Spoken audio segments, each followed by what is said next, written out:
Assalamualaikum dan selamat datang ke Pala Bola News. Seperti biasa, Pala Bola News akan menyajikan berita bola sepak terbaik kepada anda semua pada setiap hari.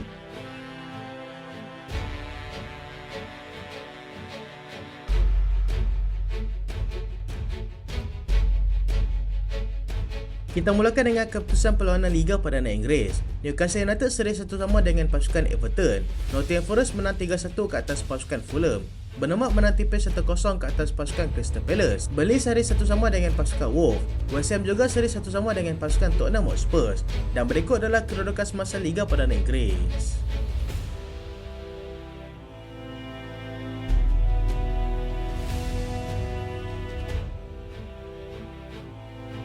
Newcastle gagal gunakan kelebihan bermain di tempat sendiri.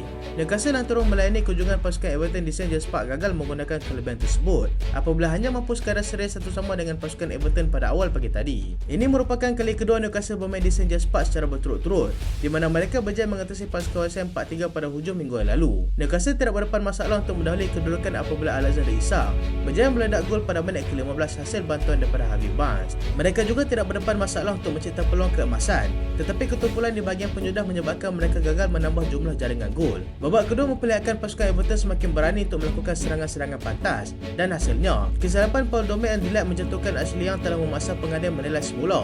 Situasi tersebut menerusi VAR dan akhirnya menghadiahkan sepakan penalti kepada pasukan Everton di penghujung babak kedua.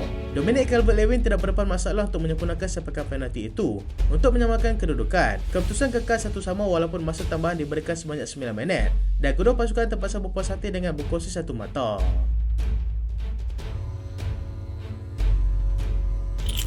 Nottingham Forest kejutkan pasukan Fulham. Nottingham Forest dilihat berjaya melakukan kejutan dalam perlawanan ini apabila mereka berjaya menumbangkan pasukan Fulham dengan jaringan 3-1 pada awal pagi tadi. Keputusan tersebut sememangnya agak mengejutkan kerana Forest sebenarnya sedang bergelut untuk menjarakkan diri daripada zon penyingkiran dan misi mereka untuk mencatatkan 3 mata penuh kali ini telah berjaya. Bermain di laman sendiri nyata memberikan sedikit kelebihan kepada anak buah Nuno Espirito Santo apabila mereka berjaya untuk berada di depan seawal minit ke-9 menerusi Callum Hudson-Odoi yang dibantu oleh Morgan Gibbs-White. Bekas penyerang pasukan Newcastle iaitu Chris Wood kemudiannya meledak gol kedua selang 10 minit kemudian untuk memastikan tuan rumah semakin selesa untuk berada di depan. 3 minit masa tambahan diberikan sebelum separuh masa pertama tamat dengan Forest menambah satu lagi gol kali ini menerusi Morgan Gibbs-White sebaik saja sebelum masa kecederaan tamat. Fulham cuba bangkit pada separuh masa kedua apabila mereka berjaya memecahkan kemuntuan menerusi Tosin Adarabioyo yang dibantu oleh Andreas Pereira. Gol tersebut bagaimanapun kekal menjadi gol tunggal pasukan Fulham walaupun serangan bertolak arus yang mereka lakukan sehingga kuasil penamat. 3 mata penuh buat pasukan Forest yang kini sudah mengumpul 25 mata. 3 mata di atas pasukan Luton yang berada tangga ke-18 buat masa ini. Bournemouth lakar kemenangan ke-11 untuk musim ini. Bournemouth berjaya melakar kemenangan ke-11 mereka untuk musim ini selepas mereka menewaskan pasukan Crystal Palace 1-0 pada awal pagi tadi. Bournemouth bagaimanapun terpaksa menanti sehingga minit ke-79 sebelum Justin Kluivert berjaya meledak gol tunggal dalam perlawanan tersebut hasil bantuan daripada Antoine Semenyo. Palace sepatutnya boleh berada di depan terlebih dahulu menerusi jaringan yang dilakukan oleh Bariki Eze pada penghujung babak pertama, tetapi jaringan tersebut telah dibatalkan oleh VAR kerana offside. Bournemouth kini semakin yakin untuk kekal beraksi dalam Liga Perdana Inggeris dengan mereka kini berada di kedudukan ke-11 mengumpul 41 mata, satu mata di atas pasukan Chelsea yang kini berada di tangga ke-12 tetapi mempunyai kelebihan 2 perlawanan dalam tangan.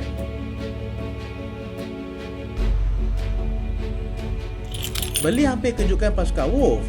Burnley hampir berjaya mengejutkan pasukan Wolves dalam perlawanan yang berlangsung pada awal pagi tadi sebelum pasukan Wolves kembali bangkit dan mengikat kedudukan menjadi 1-1 sehingga tamat perlawanan. Jacob Brown Larson berjaya meletakkan pasukan Burnley yang bertindak selaku tuan rumah dalam perlawanan ini untuk berada di depan pada minit ke-37 di mana dia dibantu oleh Dara O'Shea.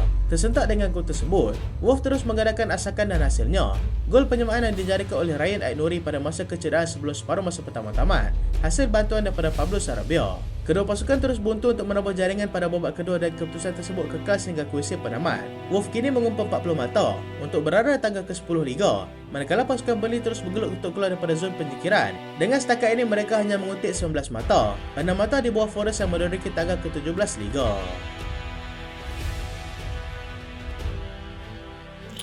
Spurs hanya mampu seri dengan pasukan West Ham. Misi pasukan Tottenham untuk terus merapatkan jurang dengan Aston Villa bagi merebut kedudukan 4 terbaik. Lillard terbantuk apabila mereka hanya sekadar seri satu sama dengan pasukan West Ham pada awal pagi tadi. Spurs yang turun dengan barisan terkuat mereka berjaya untuk berada di depan terlebih dahulu. Menerusi jaringan ada dilakukan oleh Brendan Johnson seawal minit ke-5 dengan aksi yang dilakukan oleh Timo Werner. West Ham bagaimanapun tidak perlu menunggu terlalu lama untuk kembali menyamakan kedudukan pada minit ke-19 menerusi tandukan Kurt Zouma. Spurs berjaya menguasai sebahagian besar permainan namun ketumpulan bahagian penjudah dan kurang kreativiti untuk mereka menembusi lob-lob pasukan West Ham. Keputusan satu sama itu kekal sehingga tamat perlawanan.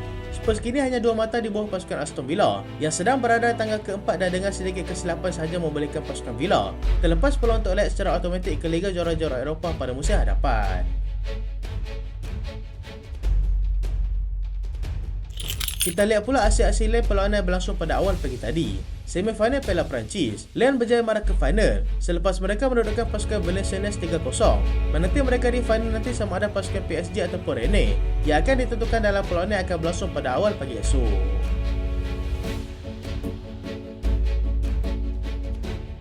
Semifinal Piala Itali, Juventus marah ke perlawanan akhir selepas mereka berjaya menundukkan pasukan Lazio dengan keputusan 2-0. Mereka akan bertemu dengan pasukan Fiorentina ataupun Atalanta yang akan ditentukan dalam satu lagi perlawanan separuh akhir yang akan berlangsung pada awal pagi esok.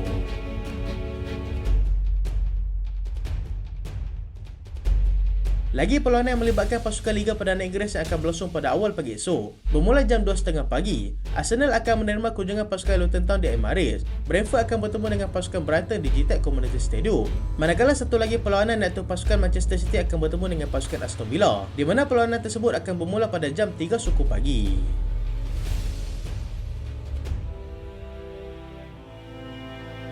Masalah kecederaan dengan Manchester United berpisah tiada. Manchester United sekali lagi dilanda krisis kecederaan yang semakin melampau apabila dua lagi pemain mereka iaitu Lisandro Martinez dan juga Victor Lindelof terpaksa diketepikan akibat masalah kecederaan yang mereka alami. Rafael Varane dan juga Johnny Evans juga diletakkan dalam keadaan yang berjaga-jaga kerana dua pemain tersebut juga dikatakan kurang cergas setakat ini. Lindelof yang mengalami masalah pada hamstringnya dilaporkan akan direhatkan sekurang-kurangnya sebulan. Bagi Lisandro Martinez pula, dia yang baru kembali semula selepas mengalami masalah lutut kini terpaksa kembali ke pusat pemulihan kerana dia mengalami masalah ketegangan pada betisnya. Musim ini sememangnya bukan musim yang bagus untuk Martinez kerana dia sudah beberapa kali terpaksa diketepikan akibat daripada masalah kecederaan yang dia alami. Ketiadaan beberapa pemain utama mereka pada ketika ini sudah pasti akan merencanakan sedikit persediaan mereka untuk menentang pasukan Chelsea pada hari Jumaat nanti dan menentang pasukan Liverpool pada hari Ahad nanti.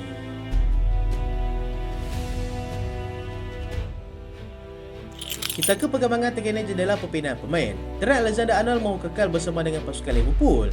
Trent Alexander-Arnold mahu terus kekal bersama dengan pasukan Liverpool dengan dia dilaporkan akan menandatangani kontrak baru bersama dengan pasukan tersebut. Perjanjian terbaru itu dikatakan bernilai sebanyak 9 juta pound setahun.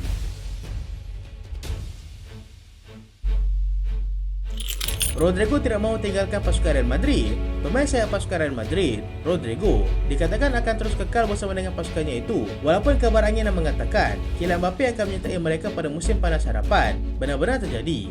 Dia kini sedang hebat dikaitkan dengan beberapa pasukan besar seperti pasukan Arsenal, Liverpool dan juga pasukan Manchester City.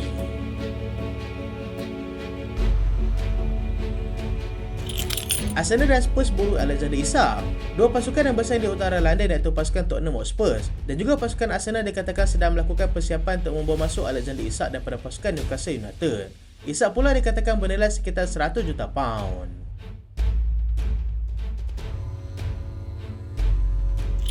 Newcastle akan cuba dapatkan penjaga gol baru. Newcastle United berkemungkinan besar akan cuba mendapatkan seorang penjaga gol baru yang lebih dinamik untuk mereka pada musim hadapan.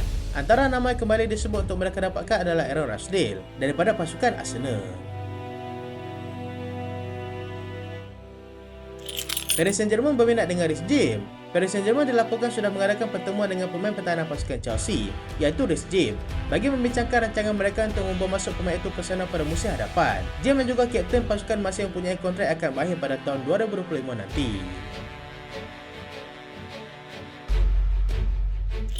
Everton sedia lepaskan Onana. Everton diberitakan sudah bersedia untuk melepaskan pemain tengah mereka iaitu Amadou Onana yang pada ketika ini menjadi buruan pasukan West Ham United.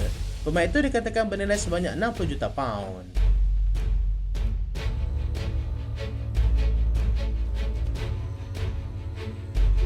Itulah berita pada kali ini dan terima kasih sebab tonton sampai habis. Jangan lupa like, jangan lupa share, jangan lupa subscribe. Aku Solian. Assalamualaikum.